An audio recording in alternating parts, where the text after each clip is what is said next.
السلام علیکم رحمۃ اللہ وبرکاتہ۔ اعوذ باللہ من الشیطان الرجیم، بسم اللہ الرحمن الرحیم۔ انشاءاللہ تعالی آج ہم سورہ الزمر کی آیت 38 کی تلاوت کریں گے۔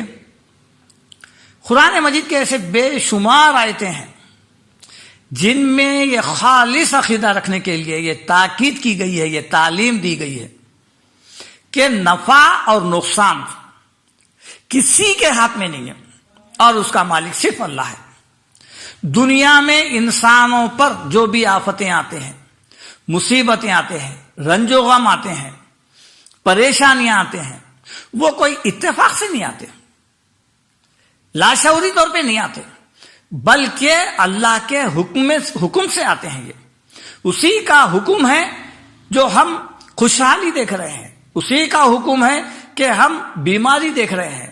صحت بھی اسی کے دم سے ہے، بیماری بھی اسی کے دم سے ہے، رزق اسی کے دم سے ہے، اولاد اسی کے دم سے ہے۔ دنیا میں کوئی ایسا کام نہیں ہے جو بغیر حکم الہی انجام ہو رہا ہے۔ پتا بھی اگر سوکھ کر زمین پر گرتا ہے تو اللہ تعالیٰ کی مرضی اور منشے کے تحت گرتا ہے۔ یہ تعلیم قرآن میں جا بجا سکھلائی گئی ہے۔ ہم اب جو آیتیں پڑھ رہے ہیں اس میں اس کا خلاصہ ہے۔ بسم اللہ الرحمن الرحیم۔ قل افرأیتم ما تدعون من دون اللہ، اے نبی صلی اللہ علیہ وسلم تمام انسانوں سے کہیے کہ ما تدعون من دون اللہ، اللہ کو چھوڑ کر تم جن کو پکارتے ہو، جن ہستیوں کو تم نفع اور نقصان کا مالک سمجھتے ہو، فرضی طور پر تم نے گھڑ لیا ہے اور یہ سمجھ لیا ہے کہ خدائی اختیارات اللہ تعالیٰ ان کو دیا ہے۔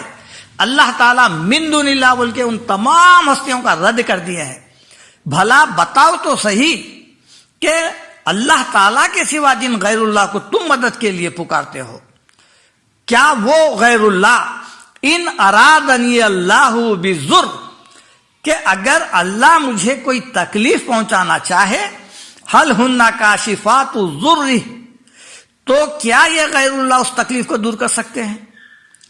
کتنی پیاری بات ہے، دیکھیے آپ، نبی سے مخاطب ہے اللہ تعالیٰ اور کہہ رہے ہیں کہ ان سے بولو، ان سے پوچھو کہ اگر اللہ مجھے کوئی تکلیف دینا چاہا تو کیا یہ لوگ سب کے سب مل کر مجھے اس تکلیف کو دور کر سکتے ہیں میری؟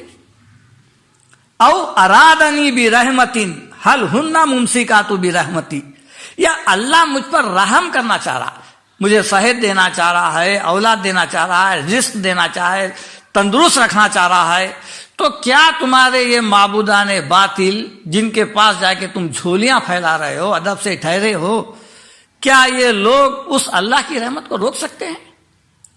نبی سے مخاطب ہے۔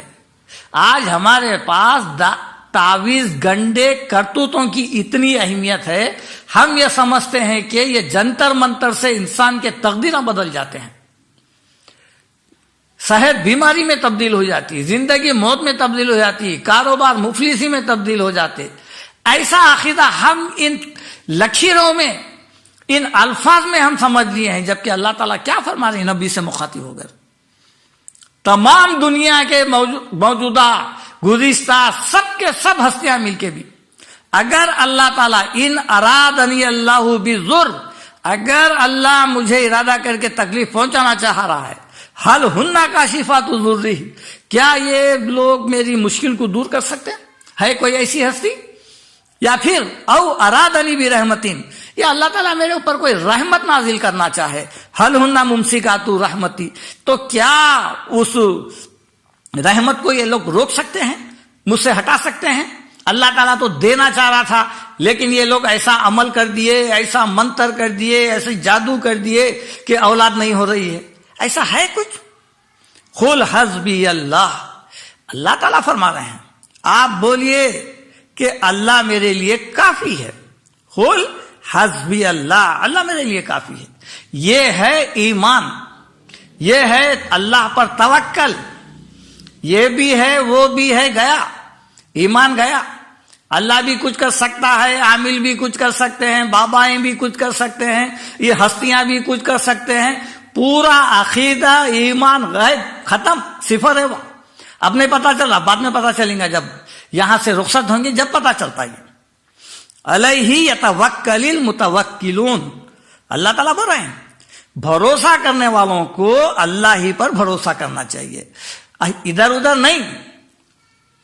آپ ہر جگہ اپنا بھروسہ رکھیں گے، اللہ پہ بھی بھروسہ رکھیں گے، یہ تو آپ کے عقیدے میں دنیا کے پنچر صحیح ہے، یہ عقیدہ اللہ تعالیٰ کے پاس نہیں چلتا. سورہ یونس میں کیا فرمایا اللہ تعالیٰ؟ وَإِن يَمْسَسْكَ اللَّهُ بِضُرٍّ فَلَا كَاشِفَ لَهُ. اے نبی صلی اللہ علیہ وسلم آپ بتائیے کہ اللہ آپ کو تکلیف پہنچانا چاہ رہا ہے تو کوئی ہستی دور نہیں کر سکتی. وَإِن يُرِدْكَ بِخَيْرٍ فَلَا رَادَّ لِفَضْلِهِ. اور اگر اللہ تعالیٰ اپنا فضل بھی نازل کرنا چاہ رہا تو کوئی اس کو چھین نہیں سکتا آپ سے. یہ عقیدہ انبیاء علیہ السلام کا ہے، یہ عقیدہ اولیاء اللہ کا ہے، یہ عقیدہ صحابہ کرام کا تھا. یہ عقیدہ اگر ہے تو پھر مسلمان ہے. نہیں لیمبو پہ بھروسہ ہے، تعویذ پہ ہے، گنڈے پہ ہے، ناڑے پہ ہے، صدقے پہ ہے، تو پھر یہ عقیدہ تو انتہائی مشرکانہ ہے. ایک بے جان بے حقیقت چیز کو ضرر والا سمجھ رہے ہیں ہم. یہ عقیدہ اللہ تعالیٰ کے پاس نہیں چلتا. نفع اور نقصان صرف اور صرف اللہ کی طرف سے ہے. سورہ حدید میں کیا فرمایا اللہ تعالیٰ؟ ما اصاب من مصیبت فی الارض ولا فی انفسکم الا فی کتاب من قبل ان نبرأها. کیا مطلب؟ کوئی بھی مصیبت ایسی نہیں ہے جو تمہارے اوپر یا تمہاری جانوں پر آ رہی ہے مگر اس سے پہلے کہ ہم اس کو پیدا کریں کتاب لوح محفوظ میں لکھ دیے ہیں. یہ تمہاری قسمت میں ہے. یہ تمام مصیبتیں چاہے وہ جسمانی ہو یا باہر کے ہو، یہ سب تقدیر الہی میں لکھے ہوئے ہیں. اِنَّ ذَلِكَ عَلَى اللَّهِ يَسِيرٌ. اور ایسے مصیبتوں کو تم تک پہنچانا پھر دور کر دینا اپنے فضل سے، یہ اللہ تعالیٰ کے لیے بہت آسان ہے. لِكَيْ لَا تَأْسَوْا عَلَىٰ مَا فَاتَكُمْ.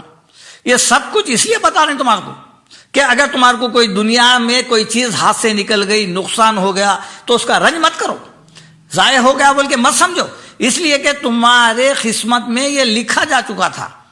وَلَا تَفْرَحُوا بِمَا آتَاكُمْ. اور کوئی چیز نعمت مل گئی اللہ کی طرف سے، عنایت ہو گئی اللہ کی، تو یہ سمجھ کر فخر غرور تکبر مت کرو کہ یہ میری عقل سے ملی ہے، تدبیر سے ملی ہے، میری اپنی کوشش ہے، میرا اپنا دماغ ہے، یہ مت سمجھو. وَلَا تَفْرَحُوا بِمَا آتَاكُمْ. جو دیا گیا ہے تمہارے پہ اس پہ مت اتراؤ. وَاللَّهُ لَا يُحِبُّ كُلَّ مُخْتَالٍ فَخُورٍ. اللہ تعالیٰ کسی اترانے والے شیخی باز ایسے لوگوں کو پسند نہیں کرتا.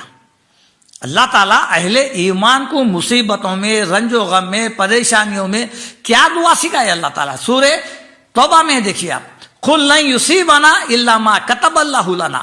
اے نبی صلی اللہ علیہ وسلم آپ بولیے کوئی مصیبت نہیں پہنچتی مگر وہی جو ہماری قسمت میں لکھی ہوئی ہے. قُلْ لَن يُصِيبَنَا إِلَّا مَا كَتَبَ اللَّهُ لَنَا. ہوا مولانا، وہی اللہ ہے جو مصیبت سے نکال سکتا ہے، وہی کا ساتھ ہے. وَعَلَى اللَّهِ فَلْيَتَوَكَّلِ الْمُؤْمِنُونَ. اگر ایمان ہے اللہ پر، رسول پر، قرآن پر پکا، تو پھر ایسے لوگوں کو چاہیے کہ اللہ پر ایمان رکھیں، نہ کہ ہستیوں پر، باباؤں پر، یا پھر بے حقیقت اور بے فائدہ چیزوں پر اوہام پرستی کا شکار ہو کر ان پر عقیدہ رکھ رہے. تو ایسا ایمان اللہ تعالیٰ کو ہرگز مطلوب نہیں ہے. یہ ایمان لے کر جائیں گے تو پھر جو ہے نا اللہ تعالیٰ ایسے ایمان کی کوئی قدر نہیں ہے. قرآن میں بتا دیے ہیں کہ وَلَمْ يُشْرِكْ بِعِبَادَتِ رَبِّهِ أَحَدًا. رب کے بارے میں رتے برابر کا بھی شرک اللہ تعالیٰ برداشت نہیں کرے گا. سبحان ربک رب العزت عما یصفون وسلام علی المرسلین والحمد للہ رب العالمین.